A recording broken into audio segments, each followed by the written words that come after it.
there, I'm Square, and let's talk about anime.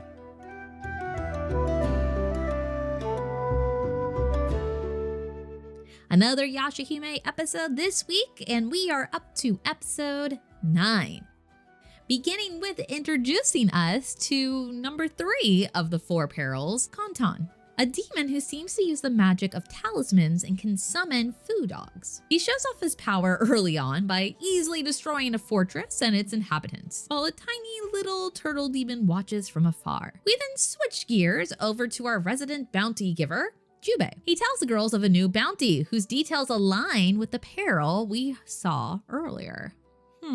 With such a high price for the bounty, Moroha immediately agrees. But the twins, well, I'll be brief and factual for now, but I do have feelings about this. So the twins turn down the bounty and Moroha leaves on her own. Toa then asks Jubei about any rumors of the dream butterfly. He tells her he hasn't heard anything, but suggests she put out a bounty if they want info. Lacking money, Toa asks about any bounties she could take up to earn money. But the only one Jubei has, he already gave to Moroha. So the twins catch up to Moroha and they team up to go bounty hunting. On their way to the fortress that is no longer there, they run into a little turtle, the one we saw earlier. But he runs off before they can really talk to him. Once they reach the destroyed fortress, they find Kantan, just kind of vibing there. The confrontation with him turns quickly into a fight where the foo dogs jump into the frame. Kantan and Moroha face off, and when she's able to finally strike him, she does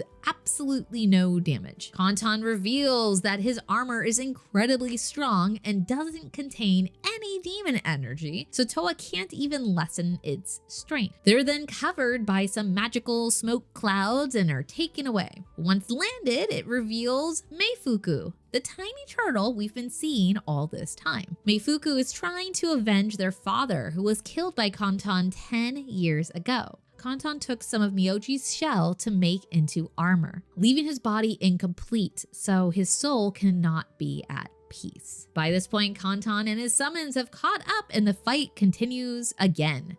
But because of his armor, it's really going nowhere. Toa then has the clever idea that since she can't remove demon energy from the armor, maybe something will happen if she imbues it with energy instead.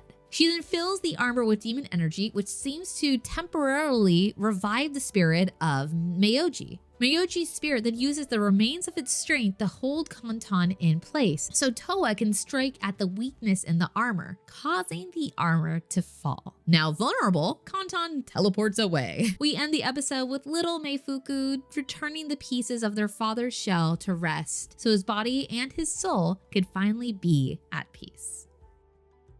First, let's go over some positives. I like how they introduced a new peril and they seem to actually be building him up. It's nice that we finally have an enemy in Yashahime that doesn't just get resolved in one fight. I have been saying for a while that we need that buildup, and that's something the original Inuyasha did very well. They gave their fight stakes. They made it look difficult. They built up these enemies long before they met them. So I'm liking this slower pace, that he's not just gone in one fight, that there's more going on and there's something bigger that might be coming. This story really needs time to breathe, and I'm glad we finally got a little of that in a few spots in this episode. And Meifuku was really cute. It's kind of nice seeing like little baby demons. I like how they're little different, like cutesy versions of the larger counterparts. And sometimes they don't even look that much like the larger ones. They're just like little hints of it. It's interesting. And I really like seeing these designs. And it's really cool to see more of a demon race from the original series. And I also really liked Moroha's interactions with Meifuku. Getting to see more of her like teasy nature is always just a joy. But now, let's talk about the elephant in the room. The treatment of Moroha by Setsuna and Toa. I have heard arguments in their defense that the girls aren't really that close, that just because they're related doesn't mean they have obligations to each other, and, you know, their goals don't really align. yeah, I've heard a lot. Even with all that considered, I still think it was cruel. Moroha has stuck her neck out for the girls multiple times now. I will admit that a lot of the times Moroha has fought alongside Toa and Setsuna, it was due to coincidence. Almost every fight so far, Moroha was chasing a bounty that just happened to line up with the twins' goals for different reasons each time. But even with that considered, she still went out of her way to defend them, protect them, and fight with them as allies. And I don't think it's out of the question for them to do the same for her. Plus, the twins know Moroha is bounty hunting to pay off a debt. They don't know the details of her debt, but she's not bounty hunting for fun. She's not bounty hunting to get rich. She's bounty hunting because she has to. And wouldn't you help a friend in need?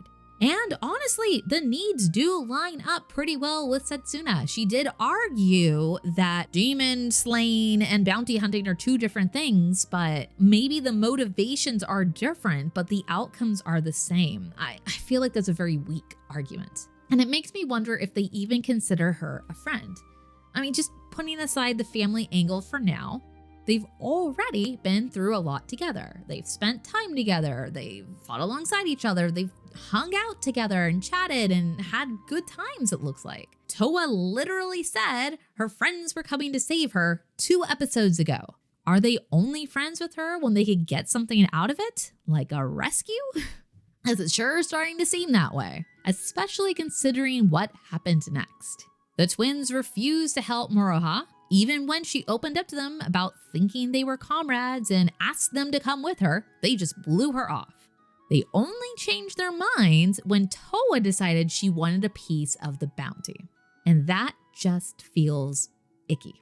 Then, when Moroha confronted them about why they changed their minds and decided to join her, Setsuna lied, literally saying that they consider her a reliable friend. Super manipulative. Oh, we can benefit from a person's hard work if we let them think we're friends? Ugh.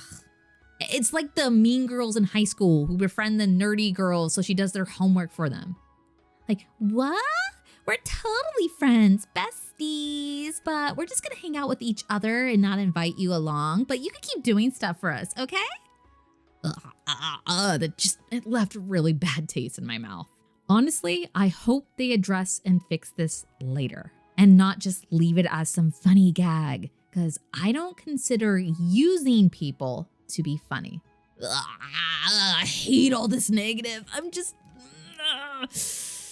Yes, I know how ridiculous it sounds to hate negative, but oh my God. Okay, I want to end on a positive note. Moroha's tongue sticking out and pulling down the eyelid face was completely adorable. Ignoring the reasons behind why she made that face, it was great to see and honestly a highlight of the episode, and somebody needs to make a gif of this like yesterday. It was so cute. So with that, we're going to be wrapping things up. Now, you may notice that the art for this episode is a little bit different. Now, I've never really drawn Miroku before, and while he has shown up occasionally in the episode, he and Sango haven't played a huge part in it. But because of recent events, I really felt compelled to draw him, and it's not the best art, and it's just something kind of silly, but silliness puts a smile on my face. And I'm just hoping it does the same for you. So if I can make you smile or you enjoy me for any reason, I would love and really appreciate if you would like and subscribe. So that way you can watch my videos again. I appreciate the support I've been getting. We've been slowly growing, and every time like the number goes up just a little bit, I have a little like dance. I'm so happy. It's just whenever you make art, you want people to see it. So the fact that people are starting to see this even a little bit just makes me beyond happy. So thanks to everyone for joining me, and I really hope you have an artsy day.